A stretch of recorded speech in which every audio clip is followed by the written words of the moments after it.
Growing up in the Central Valley of California, I took for granted the water that kept my playground green, grew my food, or quenched my thirst.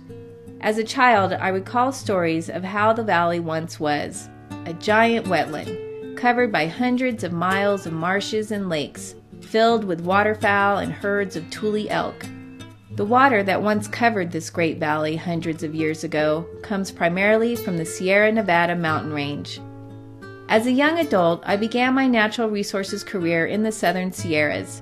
Memories pull me back standing atop a mountain peak overlooking the valley below. I close my eyes and imagine that massive wetland amongst the fields of cotton, alfalfa, corn, orange groves, dairies, and relic oaks that currently cover the valley floor. Open fields and suburbs are now bound and woven together by canals and irrigation ditches.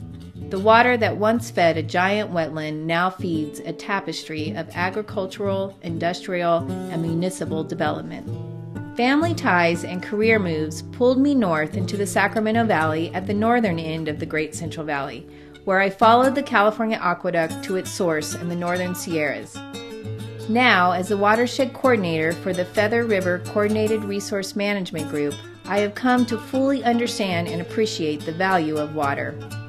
Following the Feather River down the canyon to the valley with my child's 6th grade class, I watched the students fill their thirsty minds with watershed facts and refresh their bodies with the clean water from the watershed they called their backyard.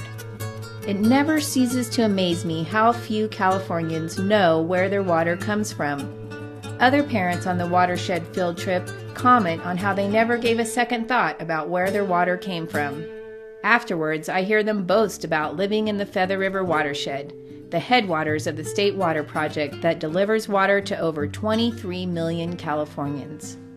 But as I watch the water turn the hydroelectric turbines in the canyon, the kayaks race the rapids, the fisherman reel in his catch, and the boaters skimming across Lake Oroville Reservoir, I remind them that this water is essential to all living things.